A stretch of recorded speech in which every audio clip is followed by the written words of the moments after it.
Sup nerds, I'm Adal. Today I'll be showing you how to perform a generic 21 pop Scott Rush. Generic meaning I'll be using a civilization, in this case Byzantines. It doesn't have any eco bonuses, nor will I be pushing any dares, so that you can perform this build order using any civilization and in any scenario. So let's get to it. First things first, you want to queue up 4 villagers in town center, then use your 3 initial villagers to build 2 houses immediately. Then you shift queue them over to a goat that you'll place in the center beneath your town center. And you'll send 1 more goat in reserve. Then you have 2 spare goats that you'll scout around your base in a spiral, leaving as little black area as possible. Then you use your intended scout to scout the front of your base, in case there are any goats or elephants or boars that your enemy could potentially try stealing from you. So that's a precaution. Then something that I like to do is place my second goat over the initial goat that's being gathered from, so that the villagers will immediately start gathering from that, leaving little to no idle time. So it's very efficient, as you see. Then we find 2 more goats, I send one of them back, and I keep storing this little woodline here, which I think will be our first woodline. So once we have 6 villagers on the goat, we send the 3 next villagers, including this one, over to make a lumber camp on the first woodline. And because this map is very sparse with resources, I think this will be a single lumber camp, so we won't be making another lumber camp. So we'll be placing 10 villagers on this woodline eventually. But once we have 3 villagers on wood, we'll consider taking our first elephant. And something that you have to consider here is how close and how far away these elephants are from your base. So if you're a new player, I would say just go with your 7 villagers on the town center and take the elephant immediately. Do not take any risks. If you're a bit more experienced player, you can wait a little bit and calculate it more properly, so that you render less food being wasted on the goat. In this case, I'll be wasting 25 food on the goat there. So I could have gone a little bit later to take this elephant, being a little bit more efficient. But this is a very safe way of playing. So once we have 7 villagers on the elephant, we send 1 more villager to build 2 houses, which you will shift queue over to the berries. And then you just keep making villagers over to berries. You want 4 villagers total on berries, and 7 on elephant. So 3 on wood, 7 on the elephant, and in the health center. Then you want 4 villagers on the berries, and make a meal.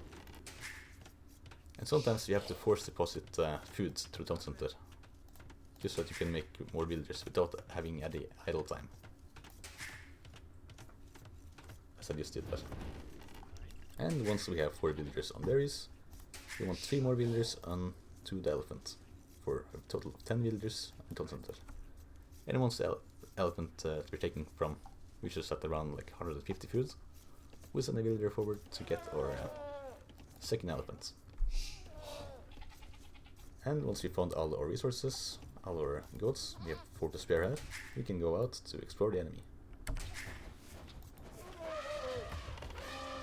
Sometimes you can garrison your villagers that are storing the elephant. Just make sure that it doesn't take any more damage necessarily, or potentially dying. Once we have 10 villagers on the town center, we'll send 3 more villagers over to wood before going up after reaching loom. And once you get like 60 wood, you place on a farm, and you get another 60 wood, and you place on a second farm.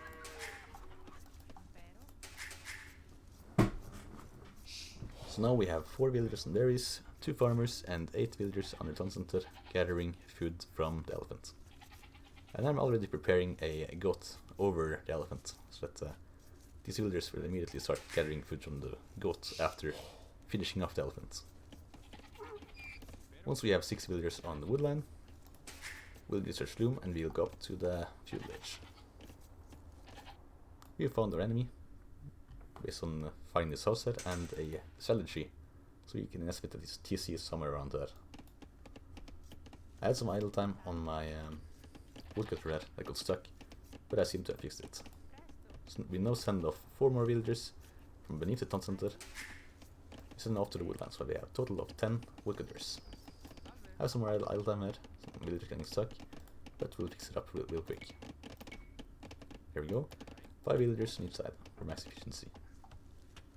And make sure to make a barracks before reaching 60% up to the feudal age, so that we have our barracks made just before reaching the feudal age, so to be ready to make a stable immediately after reaching the feudal age. I even prepare a house here to make sure that we won't have any idle time being housed. I'm building this barrack in house with one of the 4 villagers that were gathering food from the goats. So now we found our enemy's woodline and his gold. So you see that he has got 2 villagers on gold. This typically indicates that he'll be going for men-at-arms. So we know this already. As soon as I reach the feudal age, we want to make a stable. And I like to use 2 villagers. In this case, the builder and one of the berry pickers. Then we get double attacks and horse collar, as we'll be making farms immediately. As soon as we reach 60 wood, place on another farm.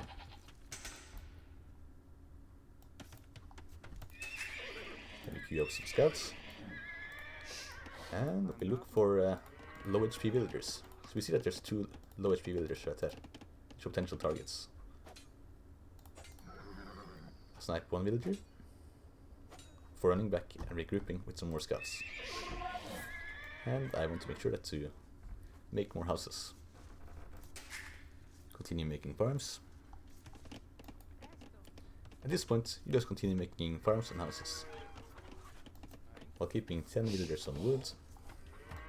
For berry pickers, you finish off the goats with a few villagers, while prioritizing making farms. And we got another 2 scouts with our initial scouts, so we can go do some more damage.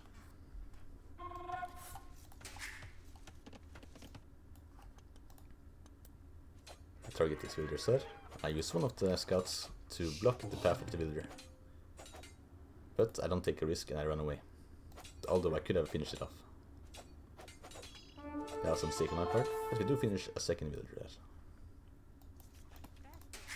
Keep making scouts. We know that their enemy is making men-at-arms, and he'll probably make archers after that. If we knew that our enemy would go scouts himself, then we would make some spears in preparedness, and we make some spearmen protecting this builder head. We'd maybe make a spearman covering this woodline, or we could just wall off this woodline. But since I know that the enemy is making some men-at-arms, and I keep track of him, I'm not too worried about that just now. But in anticipation of him making archers, I'm placing down a archery range. And I know that I can protect myself using skirmishers against archers, because skirmishers take less missile damage and they are cheaper and faster to produce than archers. So now I regroup with 3 more scouts for a total of 6. And I noticed he has 2 men-at-arms here, so I'll take the engagement, finishing them off, eliminating the threat of men-at-arms. Could potentially have 1 more somewhere, but I don't know where. But 1 men-at-arm is not really a problem, as long as you have full HP villagers and they're not exposed. I have some low HP villagers, but they're close to my town center, so they're not really under threat. Then I snap some more villagers, and this basically concludes the scout rush. But if you want to continue watching, you can see what I do to from this point to reach the castle age. So I've done a very successful scout rush there, and now I'll be making a couple more farms. Okay, so once I have like 13 farms, just here, 14 farms, I'll send 6 villagers over to gold before getting wheelbarrow. And by that time, I can immediately go to the castle age. Meanwhile, I'm using my scouts, taking a really good engagement here, taking down a lot of villagers. And I'm yet to lose a single scout at this point. I do have one low HP scout, which I do believe I'll lose. Okay. In combination of the TC Fire and the Spearman, it actually took down a full HP scout. So you have to be careful. So now that we have 6 villagers in gold, and we have 16 farms, we're going up to get the wheelbarrow. Then we go up to Castle Edge. My woodline is getting smaller and smaller, so I have to make another lumber camp here soon. Or just find a new woodline to place my lumber camp on. Snipe another villager, though I seem to have lost one more scout. So I have 4 scouts left. I can just keep harassing him. As you see, my resources are getting closer to Castle Edge. As soon as I finish wheelbarrow, I already have enough resources to go up to the Castle Edge. 6 on gold, 17 farms now, after finishing off the berries. Then make a second stable. From here on, it's up to you what you want to do. If you want to switch into archers, which is probably a better idea as Byzantines. But personally, I just really like going knights. And I think for new players, this is the best idea too. As knights are much easier to control than crossbows are, in my opinion. And some split formations to avoid taking fire. I even queued up a few skirmishers in anticipation of the archers. But I've yet to see some more archers, and I only see 1 archer in range, so I think these 2 skirmishers is fine. I don't feel like queuing up anything more. In a real game scenario, I would have walled up much faster. I would have even taken away some villagers on wood to wall up faster. I would have had some spearmen, or not spearmen, but skirmishers patrolling my left side there, it's more exposed. And maybe even consider making a tower on my gold if I was really scared. So this is a good setup. 17 farms, 7 units in gold. Perfect for 2 stables producing knights. Made a new lumber camp. It's having some inefficiency there. The pathfinding. Getting some upgrades. Keep building houses. Make some new villagers. Queue up some knights. At this point I've lost a couple more scouts, so I'm just using them to scout around the base. I mean around the map. Get more intel. Get Bosa. Get skilled warding armor. Byzantines, as I said, are not ideal to make knight sweep because they don't get bloodlines. It should give my knights another 20 HP. But I believe it will get the job done.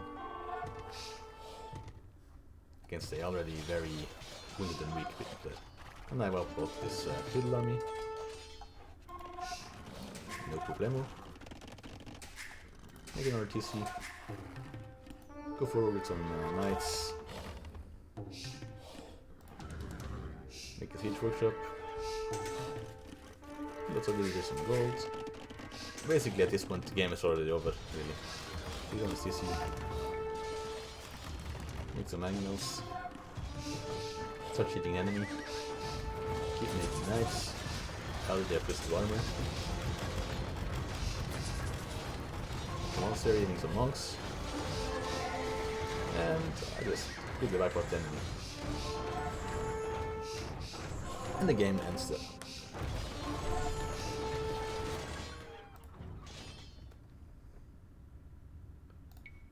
So I hope this little build order helped, or will help, that you maybe learn some new things. Pretty decent dog times there, 0 idle time going up to feudal. I could probably have gone up a little bit faster to castle. But yeah, it's still pretty good. Thanks for watching.